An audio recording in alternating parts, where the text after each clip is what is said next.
It is now, once again, time to look back at all my favorite movies of this year. These are all the movies that I personally found joy of and just need to share with y'all. What these 10 movies mean to me, that each of these movies would be something I would love to direct, like genuine. These movies each hit a core piece of me that whether it's their humor or their creativity or their message or any number of things. It's These are movies. Each of these movies is also based on rewatchability. I'm going to rewatch each of these movies if I haven't already. Like, at least most of these I've seen twice. There are a few that just came out in the month of December that I have not watched twice because they're still in theaters. But I will watch them again as soon as they're out on streaming. All art is subjective. I never want to claim any of these opinions are objective. These are just the movies that I found that hit me right where I was at this year. Without further ado, here are my top 10 movies of 2023.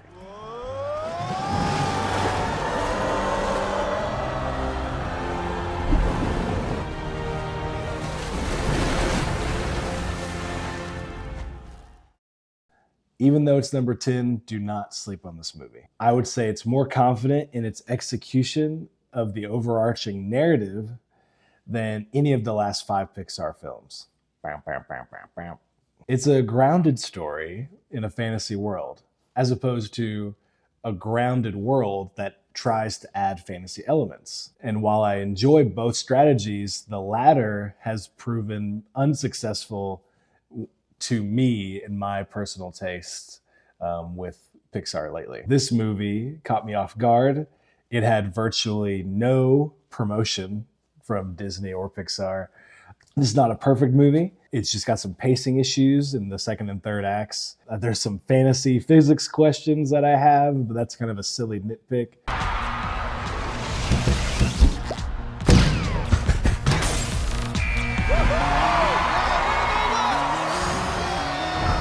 But those are pretty much it. Aside from that, it's a sincerely charming movie that deserves your watch with your family.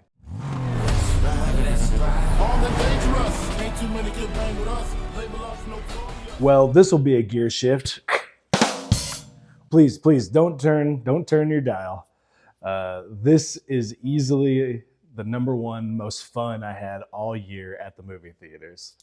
After 2 of the more forgettable movies, Fast 8 and 9, which were plagued with an overbearing stubbornness to be serious, which was wayward from the electric shock, the jolt, the boost, the juice inside of Fast 5, which saved the whole franchise. Fast 5 through 7, it got wayward from that. And that comedy in those movies was lost to melodrama. In here, you find John Cena and Jason Momoa, who honestly were the heartblood of this movie that caught my attention and my joy. John Cena was an F9, but he was constricted to the melodrama. He was not allowed to be the funny Peacemaker, Suicide Squad, or just regular John Cena that the internet has come to know and love. What's up? Uncle Jacob? Your dad sent me. Change your plans.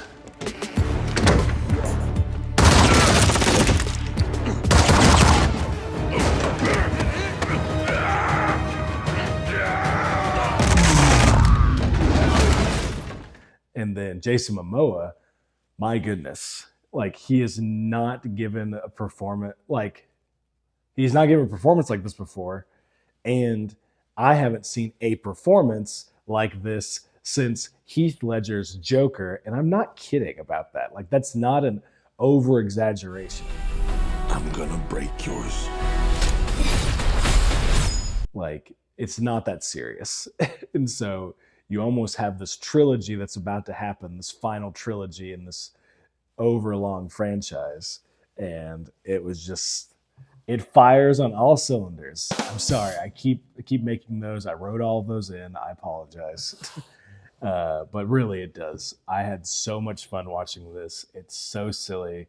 I hope they make more. I don't know what's going on with Vin Diesel in the news right now, if he's going to get dropped from the franchise at all. But hopefully, we'll see what's going on. But It's this way, Mahito. A lot of strange things happen in this place. I just hope he stays safe. Save me. Save me, Mahito! What exactly are you? seriously, if I haven't stated this already, this is the most exotic list I think I've put out. And when I say exotic, I mean I really am having trouble finding a theme through any of these movies. Usually it's a lot of Marvel, it's a lot of animation, it's a lot of action, it's a lot of comedy with sprinkled in some drama.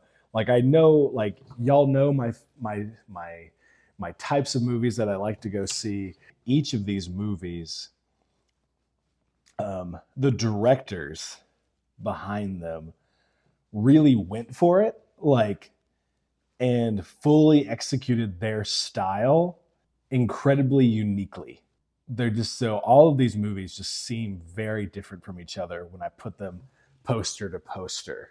The Boy and the Heron is the latest out of retirement movie from Hayao Miyazaki with Studio Ghibli. If you're not familiar with Studio Ghibli, you got My Neighbor Totoro, you've got Howl's Moving Castle, Spirited Away, Castle in the Sky, one of my personal favorites, and Ponyo. And this is a Japanese studio and Japanese filmmaker specifically who just has an incredible gift, and his degree of intentionality yet a laissez-faire towards the critical appeal and even story sometimes is crazy and something to be studied. I have. The last movie he made was called The Wind Rises, which was a very serious, subdued love to planes and just period piece about the war. And there's a beautiful love story inside of it, and it's truly remarkable. I wish all history movies were like The Wind Rises. It would make history more appealing to me. Then he came out of retirement again for the sixth or seventh time, and he made The Boy and the Heron, which is truly the polar opposite of The Wind Rises. It lacks any straightforward narrative.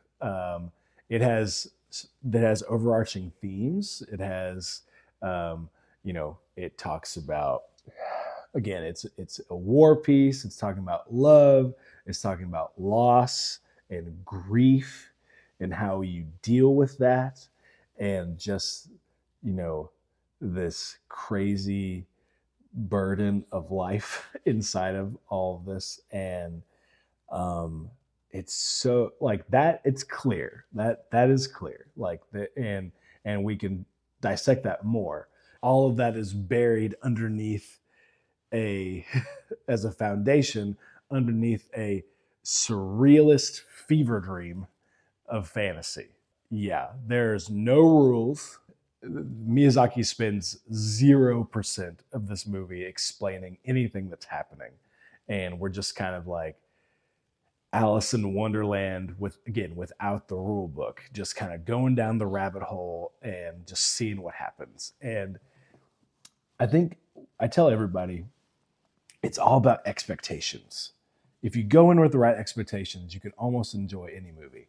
So if you go in with the expectation of this movie of just being like a crazy artistic surrealist dream, then I think you'll have a good time. The English dub, as usual, is amazing, filled with people you would love: Florence Pugh, Mark Hamill, Christian Bale, Robert Pattinson, Dave Bautista, Willem Dafoe for a little bit there. I mean, the list goes on and on. I know I'm forgetting somebody.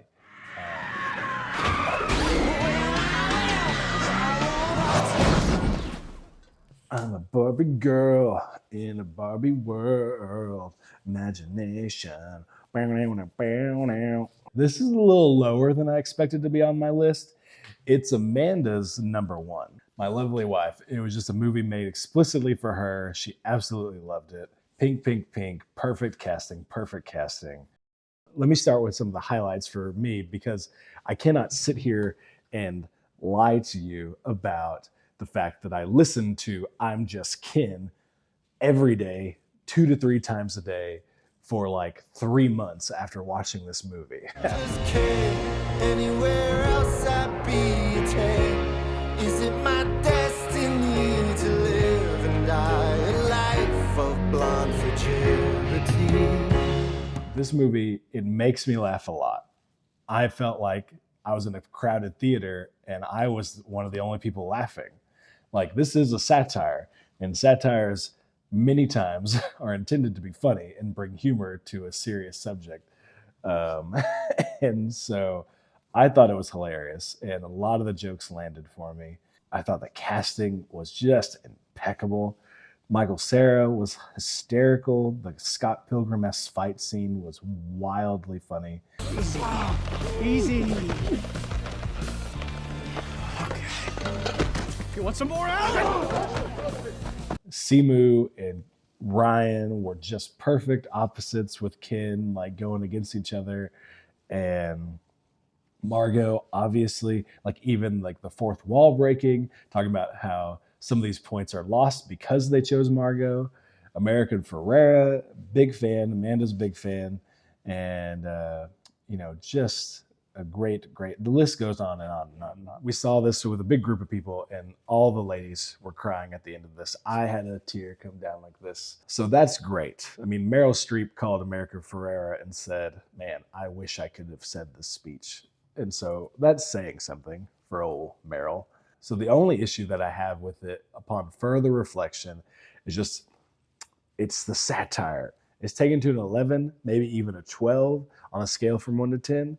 Like, it's so high up there that once you get to the end, I'm still wrestling with it right now, just to be honest with you. It's like, I understand where they went with it. This is such a mainstream promoted movie that the satire does need to come down for the people who are taking it like satire. You know what I'm saying? Like, for the people that are taking it as face value and not elevated, because it was one of the biggest opening weekends of all time. There's gonna be at least 6 billion out of the 7 billion who probably were offended or lost or, raised eyebrows at the third act, which really is just kind of taking the summation of everything and just kind of doing an eye for an eye, a tooth for a tooth kind of thing, as far as like the matriarchy versus the patriarchy, and just kind of like getting back at it, which I think could be argued to land the satire. But in my opinion, there should be more compromise. And like the scene between Barbie and Ken about like Barbie apologizing and Ken apologizing, like, it's such a soft moment and it's so small. And it's so small, it gets overlooked. And like, that scene is really nice. And I wish there was more coming together instead of overthrowing. It has to be one or the other. You know what I mean? And that's saying from someone who's a pretty passive Allen as far as my general political and worldviews go. Boys, where have you been? We're just running errands. That's it? Look, we're really sorry, Splinter. Some of the guys wanted to get pizza, and I tried to talk them out of it. You ratted us out. Hey, don't use that word that way. I mean, it's 2023. Sorry, Dad. Shout out to Danny Boy, Dano Soar, my guy, my sweet mate from sophomore year of college. Definitely is the biggest Teenage Mutant Ninja Turtle fan I personally know. So here's hoping that you watched this movie and freaking loved it, because it rocks the socks on this IP. Teenage Mutant Ninja Turtles Mutant Mayhem is the first movie in a long franchise, not as long as some of the other ones we're going to talk about, but in a long franchise that actually has them as teenagers. And it really, really lands. This is made by people who love Teenage Mutant Ninja Turtles, and it shows. The heart and soul of this are the Turtles and just this beloved world. And it's packaged in a beautiful Spider-Verse-y, sketchy 3D, 2D animation, layers upon layers, and it's splashed with this grunge of just dirtiness, and like some of the shots seem out of focus intentionally, and just to be like, I'm in the sewer, I'm in the dirt of New York or wherever. I love this. I think it's the best iteration of the characters. I don't have a deep nostalgia for Teenage Mutant Ninja Turtles, but this one just was really, really good. And I hope that they make several more of these, at least a trilogy. Detention, sir. Being here with you is already one big detention. Son of a bitch, that's another detention. Do you think I want to be babysitting you? A new annual classic for my Christmas rotation. It's not Godzilla, it's The Holdovers. So, yes, Paul Giamatti, Alexander Payne, the director, just yes. Quirky, extremely relatable. This movie made me laugh. This movie made me cry. There is a subtle weighted blanket of gravitas that is laid upon you gently while you watch this movie. It's not because, and this analogy is not because I watched it at 10:40 at night. That is just the only time I can go see movies now as a father of a 3-year-old. Paul Giamatti is an understated triumph, as usual. The world should stop hating on Paul. If you're hating on Paul, get out of here. He's a great actor. The small ensemble around him of people I'm not totally familiar with, they're just great. They're all so good. They just really work together in this movie, in their roles.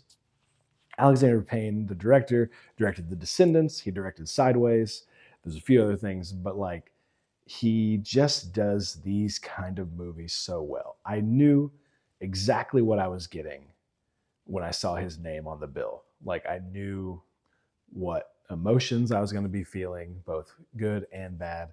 And like, yeah, and it was. Let's talk about not just the acting, but the sets. The sets in these movies. That's SETS. They are all practical, and that's impressive for a movie in this being shot in this day and age where everything is a CG circular room, blue wall, green wall. To have all of this filmed practically was so great. And I was reading up the fact that all the snow in this movie is legitimately snow. It's not fake snow. Like, they just were shooting and it started to have a blizzard, a snowstorm of sorts, like, happening. And they used it. And I love it. It just feels great. The soundtrack, oh my gosh, I almost forgot about the soundtrack. The soundtrack, and I'm talking specifically, and I love film score. I love composers. I listen to that music throughout the year, all year. But I'm talking about the soundtrack, which is just the songs, real songs that people may have wrote for the film or just pulled from just the catalog, the endless Rolodexes of songs. Like, were just perfect, like James Gunn level, hits, but without being like earworms, if that makes sense. It's like they're there and you're like, oh yeah. And then you just keep going. It's not like, not distraction, they're not playing Sabotage or something like that. I don't think so. Well, what I'm trying to say... Peter, you know this is an open line, right? We're listening to everything you're saying. And it is painful. And you're just telling me now? We were hoping it would stop on its own. But I switched it over to private. What color button did you push? Blue, for the blue suit. Oh, no. Blue is the open line for everyone. Orange is for blue. What? Black is for orange. Yellow is for green. Green is for red. And red is for yellow. No. Number 4 is probably a surprise. Guardians of the Galaxy Volume 3. It's not a surprise that it's in here. People know how much I love the Guardians. You have to know. Guardians is like my favorite part of the MCU, period. But why is it number 4? Why is it not 1 through 3? Well, we'll get to those. But this is a tough movie. This is a sad, sad movie. This is a hard to rewatch movies, which is tough given the first 2 movies are insanely rewatchable. Rocket's story is so painful, so much more painful than the first 2, even though those have painful stories in them as well. But it's also so beautiful. It's such a beautiful story of family and purpose. Oh, man, like, it's such a story worth telling. It's easily one of the best movies to come out since Endgame. It's one of the only trilogies to have 3 good movies in them and lands the plane super well. It's not pushing for more either. Oh, look at that. Those things are beautiful. Holy, oh my gosh. It's such a great epilogue in the same way that Spider-Man Far From Home. I'm so glad James Gunn got to come back and was able to land the plane and finish the story he wanted to tell many years ago. Soundtrack is great as always. You know, it has Sabotage, like I mentioned earlier. It's great, absolutely. You got issues, Quill. Oh, come on.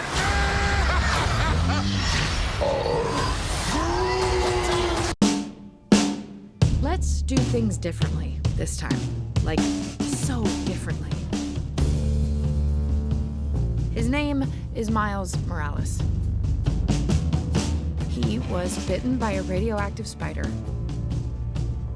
And he's not the only one.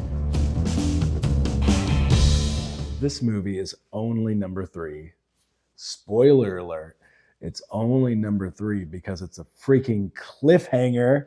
Are you kidding me? Like, seriously. I hate part 1s right now.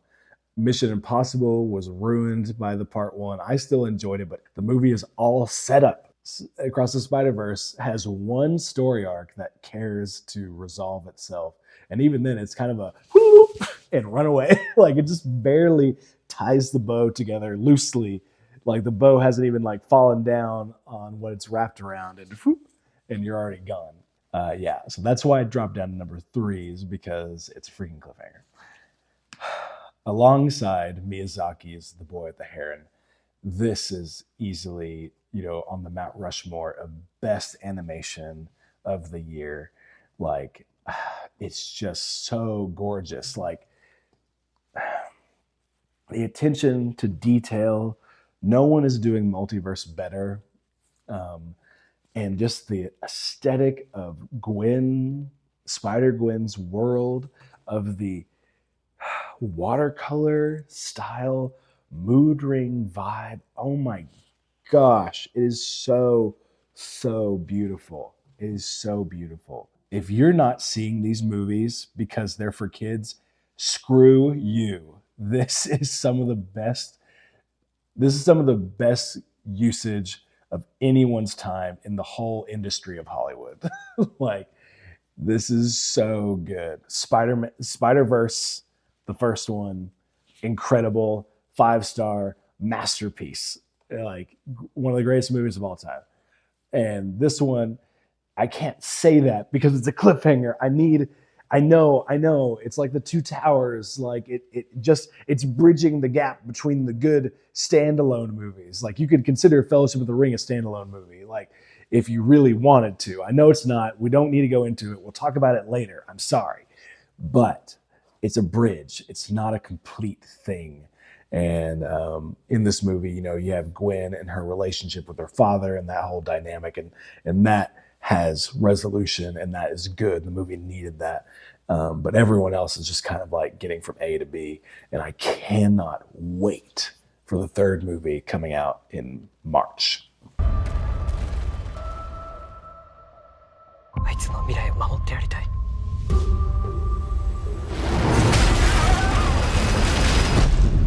Really an incredible upset in my whole fantasy draft of movies this year. Incredible upset. Godzilla -1. I don't know what the -1 stands for. I'm sorry. I didn't look it up before this. I don't really care. This is not Godzilla versus King Kong. This is not the 2014 reboot of Godzilla. This is Godzilla, the best modernization of the original movie. I have no nostalgia for Godzilla.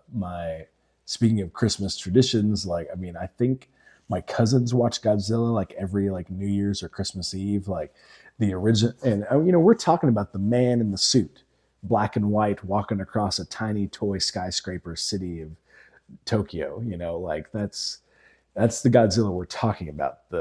And I don't have any nostalgia for that. I enjoyed it. I respect it. Great filmmaking back in the day. But this is like, wow. This is like, okay, let's take this. Let's respect the origins of this and just reboot it right here for right now. And it's set in the war, obviously. It's always about Godzilla and the atomic bomb and the war. Like, it's all connected, obviously. It was like all these perfect reviews. And so I had to go see what all the hullabaloo was about. And so I went to go see it. And it's just pure cinema. Like, not to be pretentious, but like, seriously, like, this is what I want to see when I see a movie. Like, I have not been more scared of Godzilla than I have in my entire life. He was so scary. But there's this scene with him in the water and his eyes are above the water. And I am like getting goosebumps, like nervous and scared for the people who are about to die on that little fisherman's boat. So yeah, that's a big deal. To be scared by something that I theoretically am numb to at this point, you know, like I'm desensitized to the idea of Godzilla, especially with the fun monster verse that's going on right now, because it's painting Godzilla as a hero, you know, and this is not Godzilla as a hero. This is Godzilla as a force of nature, and it is not pretty. The music, and I'm talking about the score back now, it just like just washes over you. It just towers above you and collapses. It's also the most I've been emotionally impacted by a Godzilla movie. The human story of this movie, the ensemble, the characters that it centers around, the social commentary of just the workers and all these people that band together. Like, it is truly just so wholesome, and it is a timeless tale, and it just moved me. It's being re-released from color into black and white in January of 2024. So if you haven't gone to see it, this is my number one movie of this year. I mean, I've watched it 6 times. 7, legitimately 7 by the time this airs on New Year's. I've watched it 7 times this year, which is 21 hours. Almost a full day of my life has been devoted to this movie this year. And just so we're clear where we're starting with this conversation, before you leave and check out, like, I get it. You're done. You've seen the movie you want to see. You've realized that I'm not talking about this movie or whatever. Like, just here, let me show you something real quick. Here's a picture of me and the other people who love Oppenheimer as much as I do. Yeah, so this is me and Christopher Nolan, because I guarantee you we are the only two people that love this movie as much as we do. I am so like sadly alone in how much I love this movie. Like, I don't understand why, like, in again, I don't mean to offend or exclude anybody who's like, no, I love this movie. It's my number one movie of the year. Like,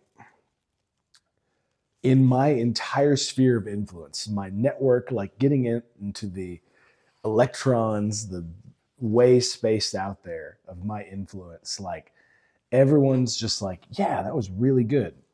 Like, no, but did you like love it? Like, no, I mean, yeah, no, it was good. Like, I watch it once, but it's kind of like, it's like Schindler's List or Grave of the Fireflies or The Boy in Striped Pajamas, any of those World War II films. Like, it's merited of a once and done, like, and I do get that. Like, if that's you, like, I understand, specifically if that's you because of the weight, the heaviness of the subject matter of this movie. Like, you get a pass. That I understand. I get it.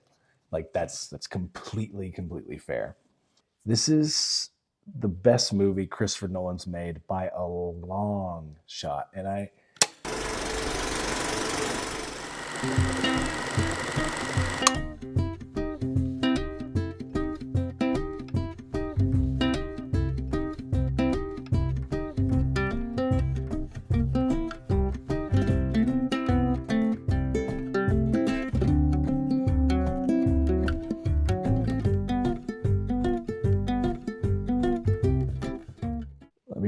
let me back off the soapbox there for a second.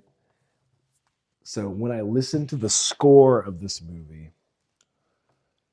and it carries all of this, the good and the bad. Like, there isn't any other score that I've ever heard that so perfectly carries the beauty of this world and the happiness and the joy in the fleeting moments of life, like that.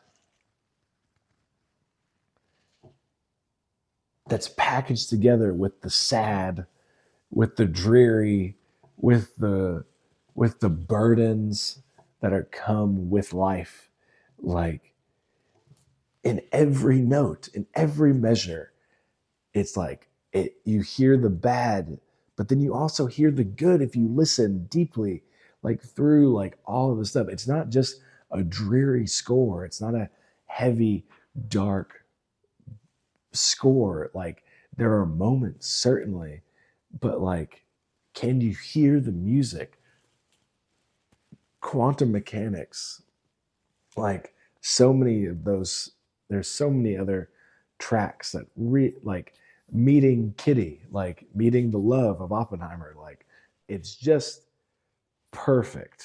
I've listened to the score every day. I listen to Heat, I'm Just Kin, multiple times a day for the next 3 months. But I have constantly listened to the Oppenheimer score, no matter what time of day. Like, it's playing at some point. It's so good. If you're still here, wow, thanks. I'm honored. I'm flattered. I hope you go see a lot of these films. It has truly been my joy to watch them this year. There are many others on this list that go beyond my top 10 into the top 50 movies that I've seen of this year, and there's been a lot of good ones. And so let me know what your favorite is down in the comment section. Let me know in person. I love to talk about all these things. This has been 2023, and I'm looking forward to 2024. A lot of good things on the horizon.